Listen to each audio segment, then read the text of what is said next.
Hello friends, welcome to my YouTube channel.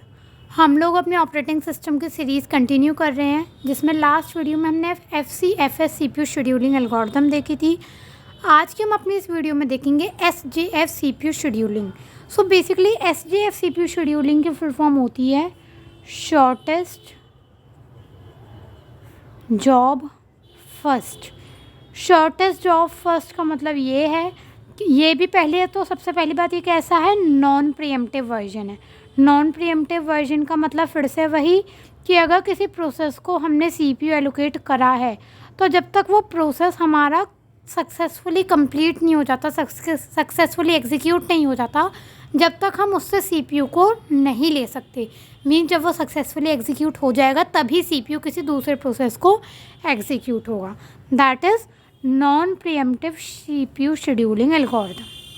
ठीक है, अब आता है शॉर्टेस्ट जॉब फर्स्ट का मतलब क्या है। शॉर्टेस्ट जॉब फर्स्ट एल्गोरिथम का मतलब ये है, इसमें हम बर्स्ट टाइम देखते हैं। बर्स्ट टाइम मीन्स ये कैसा नॉन प्रीएम्प्टिव है। बर्स्ट टाइम देखते हैं का मतलब ये है कि जिसका बर्स्ट टाइम सबसे कम होता है हम सबसे पहले उस प्रोसेस को CPU एलोकेट कराते हैं।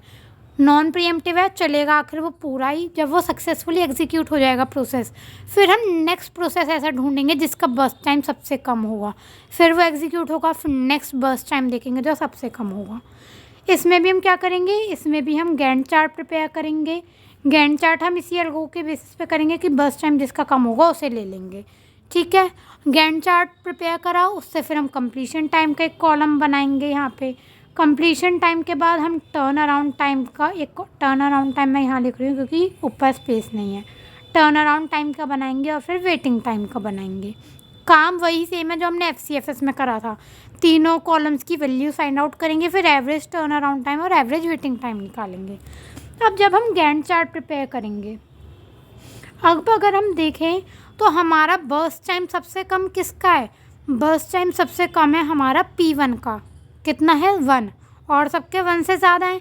बट हम P1 अभी नहीं उठा सकते। क्यों? क्योंकि हमें ये भी देखना पड़ेगा कि जिसका बर्स्ट टाइम सबसे कम है वो हमारे ऑलरेडी अराइव हो भी चुका है या नहीं हो चुका। तो ये तो 3 पे अराइव होगा, जबकि हमारा सबसे पहले कौन सा अराइव हुआ है, P4, जो कि 0 पे ही अराइव हो गया है। तो मीन्स हम इसमें ये तो देखेंगे कि हाँ अभी हमें सबसे कम वाला उठाना है। बर्स्ट टाइम जिसका सबसे कम होगा हमें वो प्रोसेस पहले एलोकेट कराना है।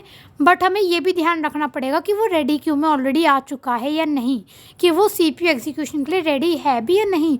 तो हमने देखा कि भले ही P1 का बर्स्ट टाइम कम है बट अभी वो अराइव नहीं हुआ है। वो अराइव कितने पे होगा, 3 पे। बट P4 ऐसा प्रोसेस हमें दिख रहा है जो कि 0 पे अराइव हो गया है। तो हम क्या करेंगे, हमारे पास और कोई ऑप्शन ही नहीं है, हमें ये P4 ही उठाना पड़ेगा, क्योंकि P4 कितने पे आया है, 0 पे आया है। फिर 1 पे कौन सा आ गया, P2 आ गया। फिर 2 पे आ गया, P5 आ गया।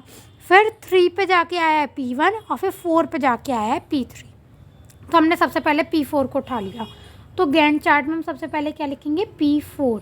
P4 आ गया 0 पे। अब ये कैसा है, नॉन प्रीएम्प्टिव। नॉन प्रीएम्प्टिव मतलब एक बार जो प्रोसेस उठा लिया वो कम्प्लीटली एग्जीक्यूट होकर रहेगा। हमने P4 उठा लिया। P4 का बर्स्ट टाइम कितना है, 6। तो अब तो हम देख सकते हैं कि P4 का बर्स्ट टाइम सबसे ज़्यादा है, बट स्टिल हमें इसे लेना पड़ा। क्यों? क्योंकि 0 पे आया ही एक ये है, तो हमें यही लेना पड़ेगा, और कोई ऑप्शन नहीं है। अब 0 से 6 तक पूरा यही चलेगा फिर। तो ये 6 तक चल गया हमारा P4, तो इसका बर्स्ट टाइम हो गया अब 0। अब हम देखें, अगर अब हमारा टाइम कहाँ तक पहुँच चुका है, 6 यूनिट्स तक। 6 यूनिट्स तक हमारा P1 भी आ गया 3 पर ही, P2 पे आ गया 1 पर, P3 भी आ गया 4 पर और P5 भी आ गया 2 पर। इट मीन्स जब हमारा P4 इतने पूरा एग्जीक्यूट हुआ, अब हमारे सारे प्रोसेसेस रेडी हैं एग्जीक्यूशन के लिए, CPU एग्जीक्यूशन के लिए। इट मीन्स अब हमें अराइवल टाइम देखने की तो ज़रूरत नहीं है। क्यों? क्योंकि वो ऑलरेडी सारे आ चुके हैं। तो अब हम क्या देखेंगे, सिर्फ बर्स्ट टाइम। मीन्स जिस प्रोसेस का बर्स्ट टाइम सबसे कम होगा हम उसे उठाएंगे। ये तो हो चुका, तो अब बर्स्ट टाइम सबसे कम किसका है, P1 का। तो हमने P1 उठा लिया। P1 से 1 यूनिट तक चलना है, तो 6 to 7। अब बर्स्ट टाइम किसका सबसे कम है, 2। मीन्स P3 का अब सबसे कम है, तो P3 उठाया।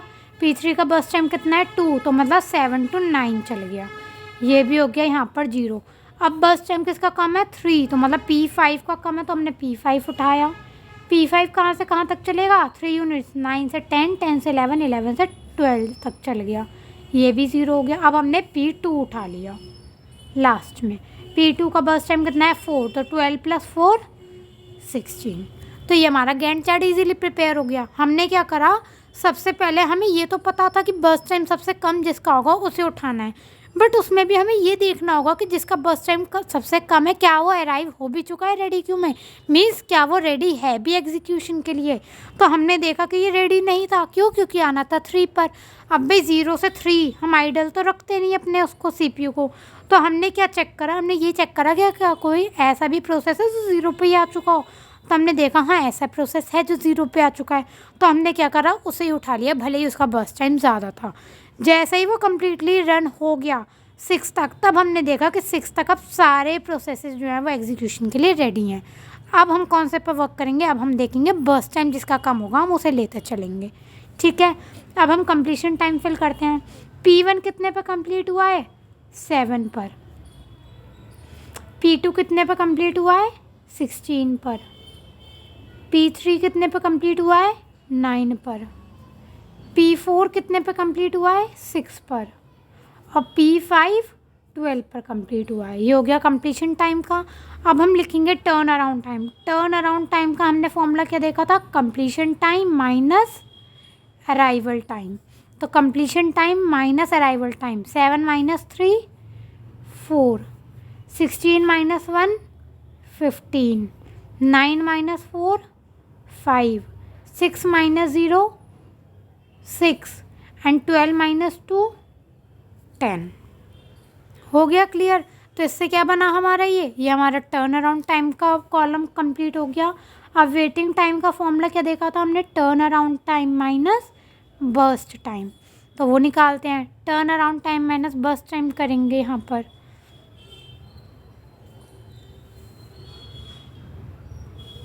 तो यहाँ पे अब हम वेटिंग टाइम कैलकुलेट करेंगे, turn around time minus burst time. तो 4 - 1 3, 15 - 4 11, 5 - 2 3, 6 - 6 0 और 10 - 3 7। हमने वेटिंग टाइम भी कैलकुलेट कर लिया। अब टर्न अराउंड टाइम का सम निकालेंगे, वेटिंग टाइम का सम निकालेंगे और फिर से हम क्या कर देंगे, एवरेज टर्न अराउंड टाइम करेंगे। एवरेज टर्न अराउंड टाइम जो इसका सम आया होगा टर्न अराउंड टाइम का वो, और 5 प्रोसेसेस है तो सम डिवाइडेड बाय 5। एज ही एवरेज वेटिंग टाइम करेंगे, जो वेटिंग टाइम का टोटल सम आया होगा वो अपॉन में 5। तो यहाँ से भी हम क्या निकाल लेंगे, average turn around time and average waiting time. तो क्लियर हुआ, शॉर्टेस्ट जॉब फर्स्ट हमारी नॉन प्रीएम्प्टिव शेड्यूलिंग होती है। हम इसमें देखते हैं कि जिसका बर्स्ट टाइम सबसे कम होता है सबसे पहले हम उसे CPU एलोकेट कराते हैं। बट हमें ये भी ध्यान रखना होता है कि क्या वो रेडी है भी। वो कैसे चेक करते हैं, अराइवल टाइम से, कि हमारा जो प्रोसेस जिसका बर्स्ट टाइम सबसे कम है क्या वो एग्जीक्यूशन के लिए तैयार है भी या नहीं। अगर वो अराइव हो चुका होगा तो हम उसे लेंगे, वरना हम उस प्रोसेस को सबसे पहले उठाएंगे जो अराइव हुआ होगा सबसे पहले। जैसे कि हमने P4 को उठाया था, भले ही उसका बर्स्ट टाइम सबसे ज़्यादा था बट उसके अलावा कोई और प्रोसेस था ही नहीं रेडी, तो इसलिए हमने उसे उठा लिया। जैसे ही वो कम्प्लीटली एग्जीक्यूट हुआ था हमने देखा सारे प्रोसेसेस हमारे रेडी थे, तब हमने बर्स्ट टाइम पर ध्यान दिया था। तो ये थी हमारी दूसरी CPU scheduling algorithm, that is shortest job first. इसी का हम आगे प्रीएम्प्टिव वर्जन भी देखेंगे जिसे हम कहते हैं SRT है, वो हम आगे आने वाली वीडियोस में देखेंगे। ये भी सेम है शॉर्टेस्ट जॉब फर्स्ट ही, बस ये क्या है प्रीएम्प्टिव वर्जन है। ये नॉन प्रीएम्प्टिव था, आगे जब हम देखेंगे तो वो हमें प्रीएम्प्टिव वर्जन मिलेगा। आई होप क्लियर हुआ होगा। So thanks for watching my video.